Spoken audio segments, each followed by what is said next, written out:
یہ جو motivation speakers آ رہے ہیں بیڑا غرق کر رہے ہیں لوگوں کا. ایسے طریقے سے آپ بھائی لوگوں کو ترغیب دو جس طریقے سے فائدہ ہو لوگوں کو, ڈپریشن ختم ہو. آپ ان کو محنت, اصل جو موٹیویشن دینی چاہیے وہ دو چیزوں پہ بھائی, کوئی بھی کام کرنا ہے محنت اور پلاننگ. اس کے طریقے آپ لوگوں کو بتاؤ کہ محنت کیسے کی جاتی ہے اور صحیح سمت میں محنت کیسے کی جاتی ہے. کوئی یوٹیوبر آ کے لوگوں کو پیسہ کمانے کی ترغیب بھی دے رہا ہے تو بھائی ترغیب برائے ترغیب سے کچھ نہیں ہوتا. وہ پہلے سے سب کو پتا ہے پیسہ میں کیا کچھ ہے, پیسہ ہوتا ہے, سب کچھ ہو جاتا ہے پیسے سے, سارے کام بن جاتے ہیں, سب کو پتا ہے. یہ کوئی نئی نالج نہیں ہے جو آپ مارکیٹ میں لے کر آ رہے ہو.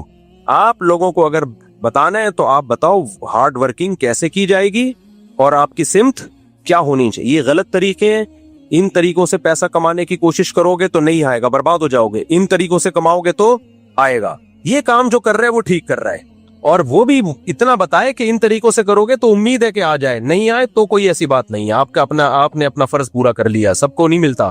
تو یہ جتنی مثالیں دی جا رہی ہوتی نا, اس نے محنت کی, اس کے پاس پیسہ.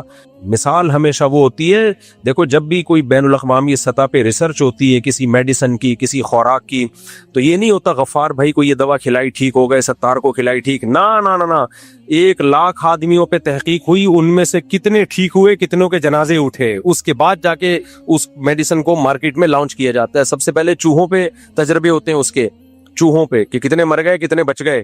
پھر جب دیکھتے ہیں کہ چوہے سارے بچ رہے ہیں اور سب فٹ فاٹ ہو رہے ہیں, پھر انسانوں پہ آتے ہیں, انسانوں پہ تجربے ہوتے ہیں. یہ شروع میں جو شوگر کی دوا ایجاد ہوئی تھی, ہمارے فرمایا کرتے تھے اس کے چوہوں پہ تجربے ہوئے, اور زبردست کامیاب تجربوں کے بعد انسانوں پہ جب تجربے ہوئے نا, پہلا انسان ہی مر گیا جس پہ ٹیکا لگا نا ٹین. پھر وہ دوبارہ ہوا کہ مسئلہ کیا ہوا ہے. تو اتنے پروسیس سے گزرنے کے بعد میڈیسن مارکیٹ میں لانچ کی جاتی ہے, جو ویکسین لانچ کی جاتی ہیں, پھر اس کے بعد جا کے ڈاکٹر ذمہ داری لیتا ہے. بھائی یہ ہے, ایسا نہیں ہوتا کہ ہمارے جو موٹیویشنل اسپیکر ہیں پیسہ کمانے کے, اس نے کمایا, غفار نے کمایا, دیکھو کروڑ پتی بن گیا, ستار نے کمایا. ابے بھائی ایسا نہیں ہے. کتنے لوگوں نے محنت کی, اس کے بعد کتنے لوگوں کو اس کا ریزلٹ ملا ہے. کل ایک مجھے کسی نے ویڈیو بھیجی, وہ ویڈیو میں بتا رہا ہے کہ یوٹیوب کے چینلوں پہ ویوز بڑھانے کا طریقہ, کہ آپ کے ویوز سب سے زیادہ ہوں. 5 سال یا 4 سال پہلے اس نے ویڈیو ڈالی تھی اور 250 ویوز ہیں اس کے. کسی نے بھیجا کہ طریقہ یہ بتا رہا ہے ویوز بڑھانے کے, واچنگ ٹائم بڑھ جائے. اپنا واچنگ ٹائم 2 منٹ بھی نہیں ہے. تو یہ ہے میرے بھائی. زیادہ تر لوگ جو پیسہ کمانے کا طریقہ بتا رہے ہیں نا یوٹیوب پہ, یہ وہ ہیں جن کو خود پتہ ہی نہیں ہے. تو انہوں نے کہا چلو کمانے کا طریقہ بتا کے پیسہ کما لو, شاید اس سے کچھ پیسہ آ جائے. تو اس لیے محنت بھی کرو, پلاننگ بھی کرو, اور نظر کس پہ رکھو بھائی, اللہ پہ. دولت رکھنا برا نہیں ہے, دولت سے دل لگانا برا ہے. لوگ علماء کے پاس پیسہ دیکھ کے کہتے ہیں یہ پیسے کے عاشق ہو گئے. نا آپ کو کیا پتا کہ ان سے پیسہ چھن جائے تو ان کو غم ہوگا کہ نہیں ہوگا. میں نے بڑے بڑے علماء کو دیکھا ہے, کروڑ پتی تھے, سب پیسہ ختم, کچھ بھی نہیں ہوا, پھر بھی خوش ہیں. تو جو آدمی کم ظرف ہوتا ہے نا, وہ اپنے حساب سے سوچ رہا ہوتا ہے, کیونکہ دنیا دار آدمی کے دل میں دنیا کی محبت ہوتی ہے, گاڑیوں کی, بنگلوں کی, پیسے کی. تو وہ سمجھتا ہے کہ سارے میرے جیسے ہی ہیں. جیسے جو ٹھرکی ہے نا, ٹھرکی, واقعات میں سناتا اس لیے نہیں ہوں لوگ وہ نہ سمجھے, لیکن میں بہت چینج کر کے سناتا ہوں تاکہ جس کا واقعہ ہے وہ نہ سمجھے کہ میری بات ہو رہی ہے. کئی سال پہلے مجھے یاد ہے, ایک میں جب مسائل بتایا کرتا تھا, فون پہ بہت زیادہ کال سنا کرتا تھا, تو ہوا یہ کہ ایک کیس آیا, بیچاری بچی کے ساتھ نا, بعض گھر میں بغیرت قسم کے باپ اور بھائی ہوتے ہیں. اس بچی کو کے خاندان میں ایسے بغیرت لوگ تھے جو ان کی نظریں ٹھیک نہیں تھی. اب وہ بچی شادی ہو کے گئی, غلط خاندان سے شادی ہوئی اس کی, یعنی غلط خاندان میں تھی. تو ہم نے مشورہ دیا بھائی آپ جس کو چھوڑو, شادی ہو کے کسی اچھے خاندان میں چلی گئی. وہ ان کی نظریں خراب نہیں تھی, لیکن اس کو لگتا تھا ہر ایک کی نظر کی, یہ وہم بیٹھ گیا اس کے دماغ میں. اب یہ بلا وجہ شک کرنا شروع ہوئی, یہ بھی غلط ہے وہ بھی غلط ہے. تو ہمیں اندازہ ہو گیا اب یہ نفسیاتی مسئلہ بن چکا ہے. وجہ کیا ہے, اس نے جس ماحول میں ٹائم گزارا وہاں اس کو شریف لوگ ملے نہیں. اب جو شریف ہیں اس کو وہ بھی برے لگ رہے ہیں, حالانکہ ان کی نظر خراب نہیں. یہ ہوتا ہی نیچرل ہے. جو آدمی علماء صلحاء میں رہا ہی نہیں ہوتا نا, میجورٹی تو پیسے میں پل رہی ہے, دولت, ہر طرف پیسوں کی باتیں, تو ان کی کھوپڑی اتنی خراب ہو جاتی ہے کہ وہ سمجھتے ہیں جیسے ہم دنیا مردار کے عاشق ہیں. اگر کسی مولانا یا بزرگ کے پاس پیسہ آ گیا تو یہ بھی ایسے ہی عاشق ہیں. وہ بھائی سارے آپ جیسے نہیں ہوتے. پیسے کی دل میں محبت ہے یا نہیں, اس سے نہیں پتا چلتا کہ آپ پیسہ رکھ رہے ہیں کہ نہیں رکھ رہے. یہ پتا جب چلتا ہے, چھن جاتا ہے تو غم کتنا ہوتا ہے. میں نے اللہ والوں کو دیکھا ہے, ان کے کاروبار میں لاکھوں روپے ڈوب گئے, زیرو پہ آگے کھڑے ہو گئے, پھر بھی خوش, کوئی ٹینشن نہیں کہہ رہے اللہ کا شکر ہے 2 وقت کی روٹی ہے بھائی کھا رہے ہیں. پھر دوبارہ دے دیا اللہ نے. ہمارے حضرت کا اتنا پیسہ ڈوبا تھا نا, یہ الائنس والا ضیاء الحق کے دور میں آیا تھا, بہت سارے لوگوں نے پیسہ لگایا. جیسے یہ مزاربت اسکینڈل نہیں تھا ابھی, ایک مفتی صاحب تھے, مفتی ہوتے نہیں, ایک تو ہر پاگل سے پاگل کے نام کے ساتھ مفتی لگا ہوا ہے. اب تو مجھے کوئی بتایا نا مفتی صاحب میں گھبرانے لگتا ہوں, اللہ خیر کرے. نارمل صاحب ہوتے تو میں مل لیتا, بھائی مفتی صاحب ہے پتہ نہیں کہاں سے فارغ ہیں. ایک نے اتنا فراڈ کیا میرے ساتھ, ایک بڑے ادارے کا نام لیا, جامعہ فاروقیہ کا. نام لینے میں کوئی حرج نہیں ہے. ایک مولوی ہے, بڑی نور چہرے پہ ایسا برس رہا ہے, میرے پاس آیا, میں جامعہ فاروقیہ کا مفتی ہوں. میں مل لیا, میں نے کہا ہوں گے بھائی تشریف لائیں, عزت بھی کر رہا ہوں. ہر جگہ منجن بیچتا ہوا نظر آ رہا. بعد میں پتا چلا جامعہ فاروقیہ کا مفتی نہیں ہے یہ. تو مجھے تو خیال ہوا اس کا نام لے کے کمبختہ میں جامعہ فاروقیہ فون کروں, بتاؤں یہ آپ کے نام پہ لوگوں کو الو بنا رہا ہے. ایسا الو بنایا ہوا اس نے لوگوں کو. کوئی نہ مفتی بھی نہیں ہے جامعہ فاروقیہ, کسی کو بنوری ٹاؤن کا مفتی بولتا ہے, کسی کو جامعہ فاروقیہ کا مفتی بولتا ہے, کسی کو فلانے کا مفتی بولتا ہے, اور لوگ پیسے بھی دے رہے ہیں, چندے بھی دے رہے ہیں, اور کام ہے جن چڑیل بھوت بھگانے کا. بس فراڈی ہونے کے لیے اتنا کافی ہے. تو میرا ارادہ تھا جامعہ فاروقیہ, میں پھر بھول گیا, اب دوبارہ یاد آیا, میں بتاؤں گا یہ آپ کا نام استعمال کر کے لوگوں کو الو بنا رہا ہے. تو کیا کہہ رہا تھا میں, بات ہی نکل گئی, دماغ سے نکل گئی بات. ہاں, اس کا اب ذہن ہی ہو گیا نا, اس کو ہر ایک ایسا ہی لگ رہا ہے کہ یہ غلط نظروں سے دیکھ رہا ہے. تو ایسے ہی میرے بھائی جو علماء صلحاء نیک لوگ ہوتے ہیں, ہاں ہمارے حضرت مفتی رشید احمد صاحب نے بہت پیسہ لگایا تھا. الائنس والے ایک آئے تھے, جس طرح یہ نہیں ہے جو بھی مزاربت والا, اس سے اچھے تھے وہ. جب دیکھا حضرت پیسہ لگا رہے ہیں تو اور بھی لوگوں نے لگایا, بڑے بڑے مالداروں نے لگایا, سب نے ڈیجن پیسہ لگایا اس میں, مارکیٹ سے شارٹ. تو حضرت پہ تو کوئی اثر نہیں ہوا. حضرت نے فرمایا کوئی بات نہیں, کھانے کو تو مل رہا ہے, اللہ کا شکر ہے. کوئی ذرا سا اتنا ہوتا ہے نا پیشانی پہ ذرا سی لکیر, بس انا للہ و انا الیہ راجعون. چلو بھائی, پھر حضرت کو اطلاعات آنا شروع ہوئی, فلاں کا انتقال ہو گیا. کیوں ہو گیا؟ وہ الائنس میں جو پیسہ لگا تھا ڈوبا ہے, ایسے چلے گئے, انتقال ہو, مر گئے. ایک اور کی اطلاع آئی, آج ناظم آباد میں فلاں سیٹ صاحب تھے, انہوں نے تو پورا ہی لگا دیا تھا, وہ بھی گئے. 3-4 رپورٹیں جب آئی نا, ہم تو ہوتے, ہم کہتے ہائے ہائے ہائے ہائے, ہم تو ترس آتا نا, ہر ایک کا اپنا مزاج ہوتا ہے بھائی. حضرت کو ترس نہیں آیا. حضرت فرمایا یہ شہدائے الائنس ہیں. یہ کیا ہے؟ ہمارے حضرت بہت ہی اسٹریٹ فارورڈ قسم کے تھے, خام خواہ کے تکلف نہیں کرتے تھے. مردار پہ مرنے والے مرے, دفع ہو یہاں سے.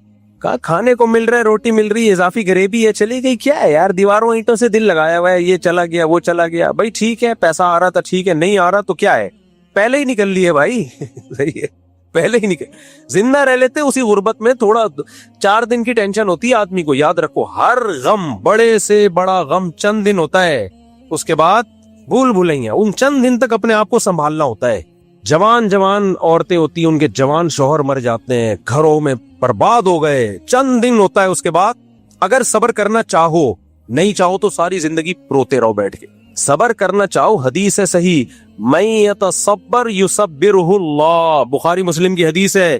نبی نے فرمایا جو صبر کرنا چاہے گا نا, اللہ اس کو صبر کی توفیق دے کے چھوڑے گا. نبی غلط کہہ سکتے ہیں؟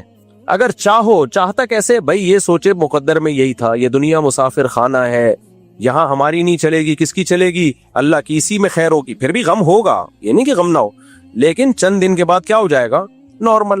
لیکن آپ لے کے بیٹھ گئے اس کو, ہائے ہائے یہ کیا ہو گیا, یہ ہر جگہ وہی دکھڑے ہائے ہائے ہائے ہائے کرتے رہو گے, تو بس مر جاؤ گے اسی غم میں. ایک ڈپریشن میں جاؤ گے, برین ہیمریج ہوگا, اور پھر لوگ تو کہہ رہے ہوں گے ہائے بیچارہ, ہائے. اللہ نہیں بیچارہ کہے گا, اللہ کو ترس نہیں آئے گا. اللہ کہے گا کوئی اچھی موت, کسی ٹرک کے نیچے آگے مر جاتا نا, شہادت کا اجر دے دیتا میں تجھے. ٹرک کے نیچے آگے مر جاتا, زلزلے میں مر جاتا. مرا کس چیز پہ ہے, کس چیز پہ مرا ہے کمبخت؟ بھوک سے مرتا تو بھی سمجھ میں آ رہا ہے, بھوک سے مرتا تو بھی سمجھ میں آ رہا ہے. بھائی انسان کو اللہ نے, دیکھو میں اپنے واقعات نہیں سناتا, لیکن کبھی کبھار موٹیویشن کے لیے سنانے پڑ جاتے ہیں. میرے کو بہت نیک نہیں, میرے دوست احباب بیٹھے ہیں, ان کو سب کو پتا ہے میں کتنے پانی میں ہوں, لیکن کئی بعض دفعہ جو واقعہ سنا کے جو موٹیویشن ملتی ہے. آج مجھے دوپہر کو لگی ٹائٹ والی بھوک, اتنی ٹائٹ بھوک پتہ نہیں ایک دم سے کیوں بھڑک اٹھی. حالانکہ میں نے ناشتہ 11:30, 2 پراٹھے اللہ معاف فرمائے, 2 انڈے 2 پراٹھے, ایک ملائی کی پلیٹ کھا گیا تھا آج میں, اللہ معاف فرمائے, توبہ استغفر اللہ. لیکن بہرحال کھا لیا, اب کیا کریں, ہمارے بھی دل چاہتا کھانے کو. تو وہ پراٹھا بڑا مزے کا تھا, 2 پراٹھے, ایک چائے, ایک ملائی, 2 انڈے, اللہ کے فضل سے نظر نہ لگا دینا بس تم لوگ کہیں, پھوڑ دی ہم نے. میرا خیال تھا مجھے دوپہر کو بھوک نہیں لگے گی, میرا خیال تھا نہیں لگے گی بھوک, اتنا کھا لیا. اب کیا, تو اب کیا ہوا ہے کہ وہ لگ گئی بھائی. 4 بجے اتنی شدید بھوک لگی ہے, اور پھر میں نے کہا بیان بھی کرنا ہے. اب گھر میں یا تو کھانا وانا ختم, کیونکہ گھر والوں نے ٹائم سے بنایا ہوا تھا, پھوڑ پھاڑ کے برابر کر دیا سب. تو میں پھر سب گھروں میں فون کرتا ہوں, کیا ہے, سب سے رپورٹ ملی, کچھ بھی نہیں ہے. پھر میں گھر میں گیا, میں نے کیا کیا, ایک پلیٹ تھی, میں نے کہا کچھ بھی بچا ہوا ہے لے آؤ, کچھ بھی بچا ہوا ہے لے آؤ. تو ایک گھر اس میں وہ تھوڑا سا سالن تھا, ہلکا سا پلیٹ میں نا, شوربہ باقی رہ گیا تھا, اور روٹی بھی رات کی بچی ہوئی. میں اتنا شریف ہوں نہیں جتنا آپ, لیکن ضرورت ہو بھائی یہ بھی کافی ہو جاتا ہے جب بھوک لگ رہی ہو. میں نے وہ رات کی بچی ہوئی روٹی شوربے میں بھیگو, بھوک لگ رہی تھی, بڑا مزہ آ رہا تھا, وہ 2 منٹ میں ختم. میں نے بچوں سے پوچھا اور کچھ ہے, انہوں نے کہا وہ دال بچی ہوئی ہے. میں نے کہا وہ لے آؤ, 2 نوالے دال کے, وہ کھا گیا. میں نے کہا اب دال کی دیگچی لے آؤ, دیگچی کو رگڑا. میں نے کہا اب یہ شوربے کی دیگچی لے کر آؤ, شوربے کی دیگچی کو رگڑا, ایسے نا پورا شیشے کی طرح چمکایا. میں نے کہا اور کیا ہے, پیٹ بھر رہا ہے نا آہستہ آہستہ. اور بھوک میں سوکھی روٹی بھی مزہ کرتی ہے. اس وقت اللہ کی قسم میں یہ سوچ رہا تھا کہ خدا نے ہمیں جو نعمتیں دی ہیں نا, ہمیں یہ بنتا ہی نہیں ہے کہ ہم اپنے آپ کو غریب کہیں اور یہ آیا ہے. میں یہ ایسا نہیں کھاتا, اللہ کا فضل ہے میرے کو. ایسا نہ کل تھے آپ لوگ کوئی نظر نیاز لائیں میرے گھر میں, مجھ سے یہ کھا لیں, ہم نے حلیم پکایا, وہ سب اچھا کھاتے ہیں ہمارے گھر میں. لیکن ایک مثال دے رہا ہوں کہ فوری طور پر بجائے میں ہوٹل سے منگواؤں, ہوٹل سے پیٹ میرا خراب ہو کے بھی میں نے پوری میڈیسن سے اپنا علاج کیا, میرا پیٹ اب صحیح ہوا ہے. میں نے کہا یار یہ ٹھیک, تو وہ رگڑا, پھر وہ شوربہ رگڑا, پیٹ نہیں بھرا, وہ ظاہر ہے آدھی روٹی میں وہ سب تمام تھوڑا تھوڑا تھا. پھر میں نے کہا دیکھو کچن میں کچھ بھی پرانی دیگچی نکلا ہے نا, وہ لے کر آؤ. تو وہ چنے کا سالن مل گیا, وہ کھایا, اتنے میں اللہ کا شکر ہے سیر ہو. اب غم بنتا ہے یا کچھ بھی نہیں ہے کھانے کو گھر میں, شوربہ بھی نہیں ہے, کیوں, بھوک لگ رہی تھی. سمجھ میں, اگر بھوک نہیں لگی ہوتی نا تو توند بھرے ہوئے کے نخرے بہت ہوتے. نہیں مجھے یہ نہیں, میں بچا ہوا سالن نہیں کھاؤں گا, مجھے فریش روٹی چاہیے. بھوک لگتی ہے غربت میں, مالداروں کو بھوک نہیں لگتی, تبھی ان کے مزے برگر. میں غریب نہیں ہوں, وہ اتفاق سے ایسا ہو گیا. وہ تو ہم تو کھاتے پیتے لوگ ہیں, اللہ کا شکر ہے. لیکن ایک بات کر رہا ہوں نا, 4 بجے 4:30 بجے تو گھر میں سب کھا پی کے ختم ہو چکا ہوتا تھا. لیکن مجھے اس میں اتنا مزہ آیا, اتنا مزہ آیا. میں نے کہا یار دیکھو, بھوک لگ رہی ہو, روٹی ہو, کہیں سے بھی کچھ مل جائے, انسان کو ایسا مزہ آتا ہے نا کھانے میں, تسلی ہو جاتی ہے. تو اگر اللہ نہ کرے کسی کی دولت ڈوب گئی بھائی, تو کھرچن تو گھر سے نکل آئے گی انشاءاللہ. دیگچیوں کو رگڑ رگڑ کے کھا لیا کرو, بہت مزہ آئے گا. اور جب اتنے مزے سے کھاتا ہے صحت کو بھی لگتا. اور وہ 2 پراٹھے گریبی ہو گئے, وہ کیا ہو گئے, وہ گریبی ہو گئے. تو اس لیے میرے بھائی یہ جو موٹیویشنل اسپیکر تمہیں بار بار پیسہ ہی سب کچھ ہے, پیسہ ہی سب کچھ ہے, یہ پاگل ہیں, ان کی کھوپڑی آؤٹ ہو گئی. خود تھوڑی دیر کے لیے سوچو, آج اگر کسی حادثے میں اللہ ان سے پیسہ چھین لے, اللہ ان کو زیرو کر دے, پھر کیا منہ دکھائیں گے لوگوں کے سامنے؟ ہم تو بول سکتے ہیں کوئی بات نہیں یار, پیسہ تھا تو بھی خوش تھے, نہیں ہے تو اب کیا کریں گے, صبر بھائی, اللہ جس کو چاہے دے دے, جس سے چاہے لے لے. یہ کہہ سکتے ہیں کوئی بات نہیں بھائی, ہم نہیں ہے, غریب ہو گئے, کیا کر سکتے ہیں. لوگ بولیں گے غریبو, بغیرتو ہو, بے شرمو, کہیں گے نہیں, گالیاں نہیں دیں گے. تم غلام بن کے زندگی گزارو, اب تم اپنے باس کے چمچے بن کے زندگی گزارو, تم ذلیل ہو, تم گھر میں بھی تمہیں عزت نہیں, نہ باپ, کہہ رہے ماں بھی وہی عزت کرتی ہے جب بیٹا امیر ہو, ٹھیک ہے, لیکن ہر ماں ایسی نہیں ہے. اب تمہاری ماں بھی تمہاری عزت نہیں کرے گی, نہ باپ عزت کرے گا, نہ اولاد عزت کرے گی. اور ایسے لوگ زیادہ ہیں ہماری سوسائٹی میں, غریب لوگ. تو ایسا پیکج نہ لے کر آؤ سوسائٹی میں جو چند لوگوں کے لیے ہو, میجورٹی کے لیے نہ ہو. پیکج ہمیشہ وہ ہونا چاہیے جو سب کے لیے ہو. تو وہ اسلام نے دیا ہے, کماؤ پیسہ, المؤمن القوی احب الی اللہ من المؤمن الضعیف, اللہ کو طاقتور مومن کمزور سے زیادہ محبوب ہے. پیسہ زیادہ ہوگا اسلام ترقی کرے گا, عزت سے سر اٹھا کے جیو گے. لیکن اللہ نے ساتھ ساتھ یہ بھی بتا دیا کہ یہ صرف تمہاری محنت پہ نہیں, اس میں میرے ارادے کا بھی دخل ہے. میں چاہوں گا تو ہوگا, نہیں چاہوں گا تو نہیں ہوگا. لہذا اگر نہیں ہے تو صبر کرو. کیا سوچ کے صبر؟ موسیٰ کلیم اللہ مسکین تھے, غریب تھے. سید الانبیاء صلی اللہ علیہ وسلم مسکینوں کے سردار تھے, مسکینوں کے سردار تھے. صرف سلیمان اور داؤد علیہ السلام کے پاس پیسہ تھا پیغمبروں میں. صحابہ میں چند ایک تھے, 10-12 صحابہ تھے جو کروڑ پتی ارب پتی تھے, باقی سارے کیا تھے؟ غریب. عبداللہ بن مسعود کہتے ہیں کہ ہم صفہ میں بیٹھا کرتے تھے, ایک دوسرے کی طرف پشت کر کے علم حاصل کرتے تھے. کبھی ایسی کلاس دیکھی جس میں طلبہ نے ایک دوسرے کی طرف پیٹ کی ہوئی ہو؟ ہے کیوں بھائی؟ کہہ رہے ہیں اتنا کپڑا نہیں ہوتا تھا کہ مکمل ہم اپنا سطر ڈھانپ لیں, تو ایک دوسرے کے سطر پہ نظر نہ پڑ جائے, شرمگاہ پہ نظر نہ پڑ جائے. یہ حالات میں بھائی انہوں نے ٹائم گزارا ہے, اور دنیا پہ اللہ نے ان کی حکومت قائم کی ہے. تو اس لیے کوشش کرو پیسے کی, دل پیسے سے ہرگز مت لگاؤ. دل لگانا ہے صرف اللہ سے, کیونکہ کوئی ابھی وہ بیچارہ انڈیا میں جہاز گرا, وہ سارے شہید جو مسلمان تھے. ہندو کو تو شہید نہیں کہہ سکتے, لیکن سب ختم ہو گیا نا حساب کتاب. تو ہم کہتے ہیں ہائے ہائے بھائی, ہائے ہے کیا, دنیا میں ایسا ہی ہوتا ہے, ایسے ہی ہوتا ہے, کسی کے ساتھ بھی ہو سکتا ہے, کوئی بھی. اور جو حالات وہاں چل رہے ہیں غزہ میں, ان کو دیکھ کے تو خدا کی قسم کوئی غم لگتا نہیں ہے.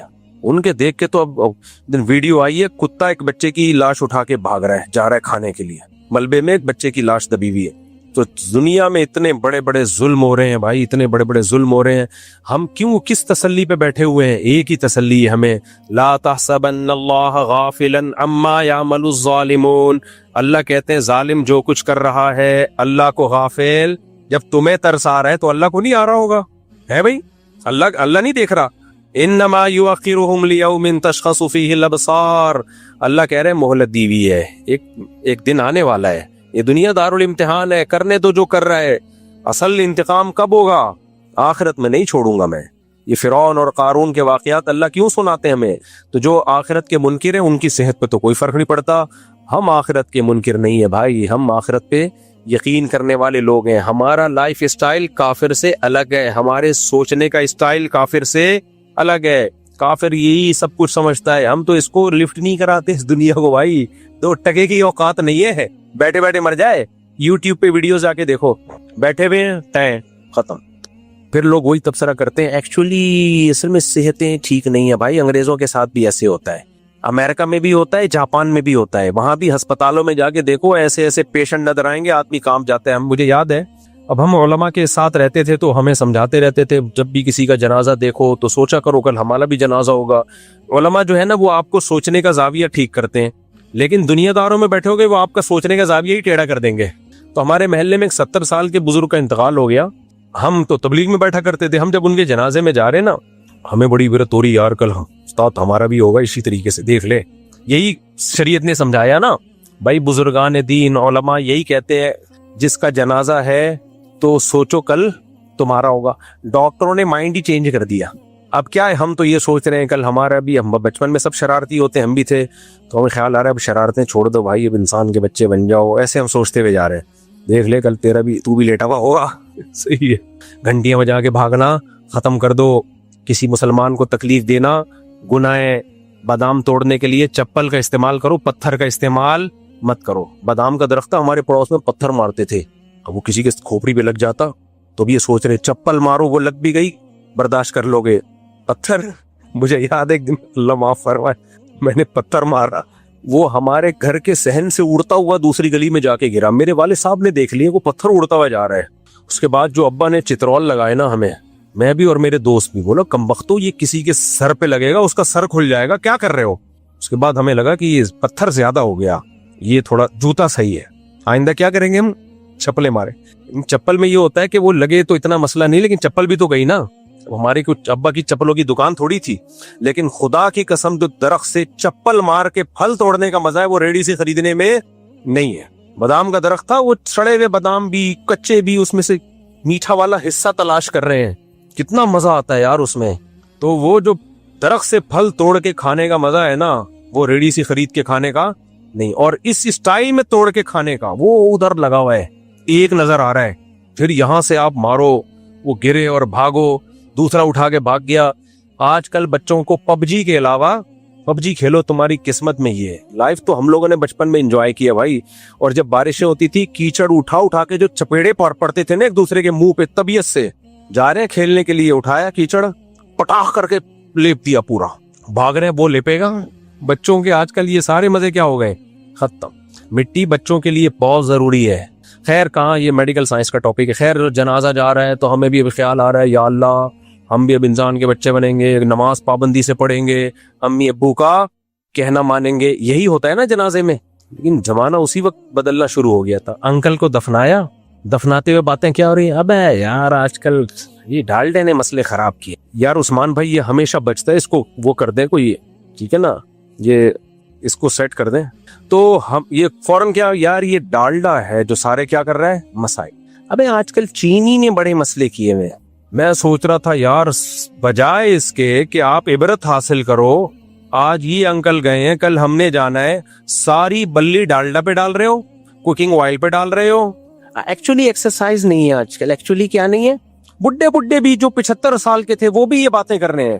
کرو یہ باتیں, یہ موقع نہیں ہے, یہ کلینک میں بیٹھ کے کرو, ڈاکٹر صاحب کی موجودگی میں بیٹھ کے کرو. یہ موقع یہ باتیں کرنے کا نہیں ہے. یہ موقع یہ باتیں کرنے کا ہے بھائی, ڈالڈا ہو یا دیسی گھی ہو. دیسی گھی والے کیا نہیں مرتے کیا ہے بھائی, وہ بھی تو مرتے ہیں. یہ موقع یہ سوچنے کا نہیں ہے ڈالڈا کا قصور ہے یا دیسی گھی کا قصور ہے یا ایکسرسائز نہیں کرتے تھے 70 میں بھی نہیں گئے, اب کب جائیں گے؟ 70 میں بھی تو چلتا ہے اتنا تو میرا خیال ہے. ٹھیک ہے, اللہ سب کو 70 والوں کو 90 تک زندہ رکھے, 100 تک زندہ رکھے, لیکن یہ موقع یہ باتیں کرنے کا نہیں ہے. یہ بہت غلط ہے. ایک اللہ نے آپ کو عبرت کا موقع دیا اور آپ اس موقع پہ کیا کر رہے ہو؟ صحت کی باتیں شروع کر دی. تبھی تو شریعت میں جنازہ پڑھنے کا حکم ہے کہ دعا مانگو اس کے لیے مغفرت کی, آخرت کا سفر ہے. قبر میں دائیں کروٹ پہ لٹاؤ, پھر دعا مانگو اس کے لیے, اس کے سوال و جواب شروع ہونے والا ہے. اور سوچو کل ہم نے بھی یہاں آنا ہے. نبی نے کیا فرمایا؟ قبرستان جایا کرو پابندی کے ساتھ. حدیث میں کے الفاظ میں اپنے الفاظ میں بیان کر رہا ہوں حدیث کا مفہوم. کیوں؟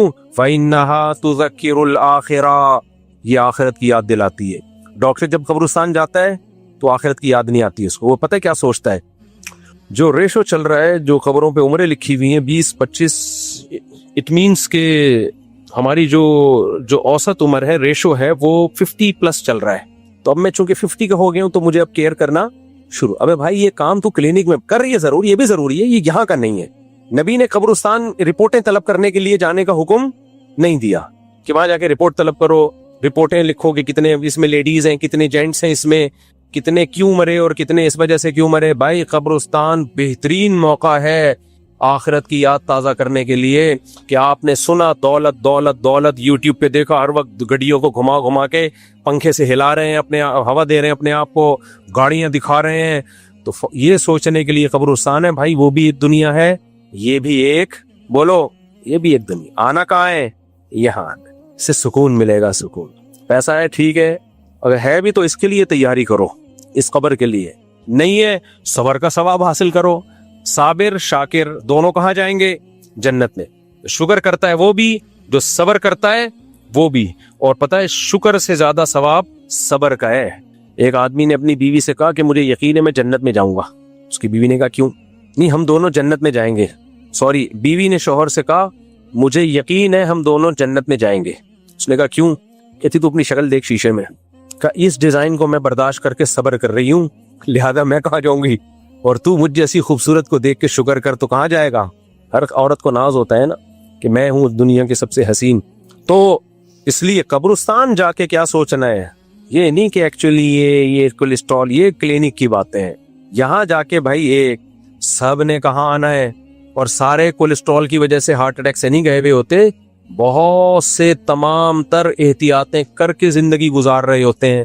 جہاز کریش ہو گیا ہوتا ہے, جاپان میں بھی ٹرینوں کے حادثے ہوتے ہیں, اور جب جاپان میں ہوتا ہے نا تو وہ جاپان کے حساب سے ہوتا ہے. ہماری لوکل ٹرینیں ٹکراتے بھی ہیں نا تو ٹکر ہونے میں بہت ٹائم لگتا ہے, ان کا پتہ چل جاتا ہے آگے سے ٹرین آ رہی ہے, اسپیڈ ہی نہیں ہوتی, وہ پہلے سے پٹری سے خود ہی اتر جاتی ہے. وہ لوگوں کو پتا ہوتا ہے آگے پٹری ٹوٹی ہوئی ہے, گائے کھڑی ہوئی ہے, یہ ہے وہ ہے, کافی سمجھ جاتے ہیں لوگ.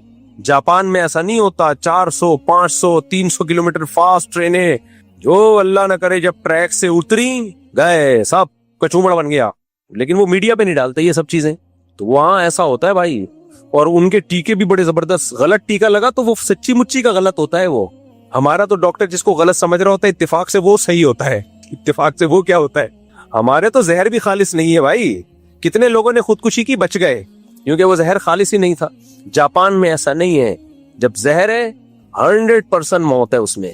تو زہر پی لیتے ہیں خواتین خودکشی, وہ بلیچ نکلتا ہے, وہ کچھ اور چیز نکل آتی ہے کہ وہ زہر تھا ہی نہیں. اس پہ چوہے مارنے کی دواؤں پہ کتنے دفعہ چوہوں نے کھا کے جا رہے ہیں, اتنا مزہ آ گیا ان کو, کچھ ہو ہی نہیں رہا ان کو.